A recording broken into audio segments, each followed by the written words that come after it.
Yeah. Right here? Is this good? All right. Yep, I can hear you just fine. Okay. Hey, can you hear me? A little muffled, a little quiet, All but right. Yeah, there's a volume control on your side too. how do I, like that? Yep. Can you hear me fine or? I can hear you fine. Okay. And Should be good. can I get you to say your name for the camera? Elly Henes. All right. I'm here with Elly Henes of North Carolina State, the winner of the women's 5,000 meters. I will be asking questions on behalf of the media. All right, we will start with Eric Bull from Dystat. When you left the stadium that night in Clovis after running 15:18, what did that do to increase your belief that you could be an NCAA champion? That race itself was pretty special for me. I'd kind of had that time of 15:20 kind of burned in my brain for like a year or so, for better or for worse. I'd kind of been putting a lot of pressure on that time, and thankfully going into that race on that specific day, I'd kind of put the pressure aside for that race, kind of put the weight of the time away and just raced and just did what I put out there, everything that I felt like I could. And once I saw that I could do that and really just like make myself put myself in contention for the title, like the belief started way before then, but that was definitely a good way to help solidify that the process was working, that things were paying off, and that this could happen. Okay. From Jonathan Galt, were you able to find your mom after the race? Where was she, and what did she say to you? I did find my mom. I ran right out to her. She was behind the awards stadium, so I gave her a big hug, and I don't know, it was just so cool because, I mean, she knew that she had been the last NC State woman to win an NCAA title till now, but I think just like us soaking that in together and hugging and just, I mean, there's no words for how special this is to the both of us. I mean, her being my mom and being my coach, like, it's just incredible. Yeah, and Doug Binder also asked, what does this mean for you and the journey you've been on with your mom for a long time? I think the journey is something that, like, it's been growing every year in different ways. We get to know each other better as mother, daughter, and coach and athlete, and I think we push each other. Me as for her as a coach, and her for me as an athlete. And I mean, she's prepared me really well for moments like this, and she just continuously ingrains in me the whole consistency and confidence, and she is the epitome of everything that I wanted to be as a runner, and also with making my own path in the sport. I think that it's been pretty special for us. And from Eric Bull again, how beneficial was it for you to travel the country during the past year to race so many professional athletes in order to prepare you for tonight's final? It was kind of daunting at first, because I think there was a time in which I'd go into those races not exactly believing that I should be up at the front with those pros I was racing. I was just kind of going to try to time trial, get some times. And that doesn't necessarily take the fun out of running, but I think it was good to teach me that not every race is going to be like the NCAA, and going into this next phase of running and life, there's going to be a lot of obstacles to overcome, a lot of things to push through. And I think that just started to help me get ready for that before it was too much of a shock to the system after the NCAA is over.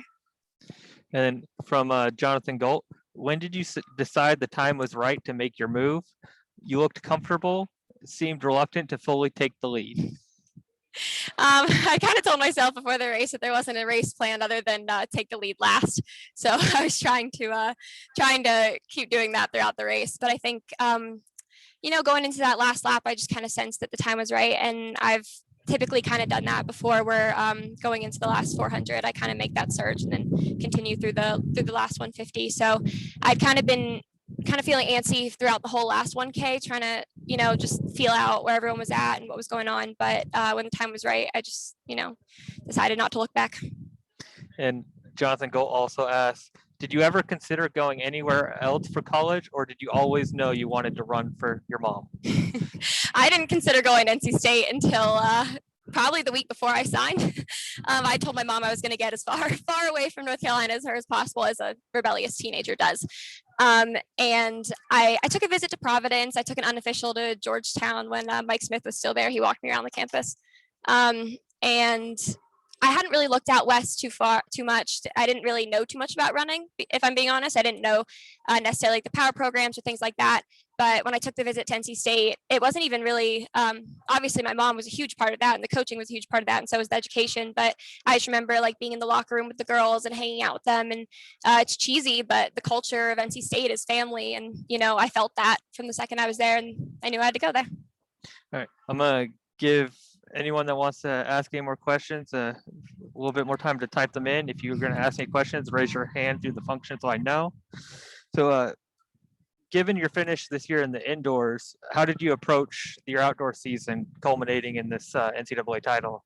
It definitely motivated me exactly the way I needed it to motivate me. I think that getting third in the 5K, it taught me a lot about racing in that moment, so especially championship racing, because I've been at a lot of the championship meets before, but I'd never really been in contention for the win before. And I think kicking for the win and just falling a little bit short, it motivated me for the 3K the next day. But unfortunately, it motivated me to move a bit too early and take a fall in the 3K. And going into the outdoor season, that was just completely motivating me, completely pushing me. And it was something that I thought about a lot going into certain kicks in the races, and certain race plans, training. It was a big motivator for me throughout the season.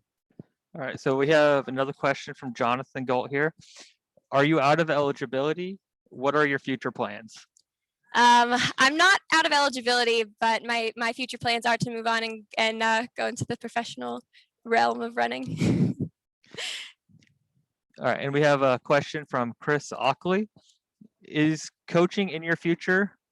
Have you caught yourself interacting with your younger teammates the way your mom has coached and worked with you? I definitely caught myself doing that. And those are some of those moments where I do kind of catch myself. I'm like, oh no, I sound just like my mom, and just like the ways that I've always like pushed back with her on certain things. I mean, I think we have a good relationship in which we can kind of call each other out on certain things. And some of the things I've called her out on, I've seen myself doing with the younger girls. I don't know about coaching. I want to go into sports psychology. So honestly, sometimes the two go hand in hand. My mom jokes about it that she's a psychologist just as much as she is a coach, but coaching could be there, but definitely sports psych and the leadership roles that I've kind of taken on the team have definitely helped solidify that path for the future. All right, so it doesn't look like we have any further questions. So thank you and congratulations. All right, thank you so much. All right, you have a good day. Thanks, you too.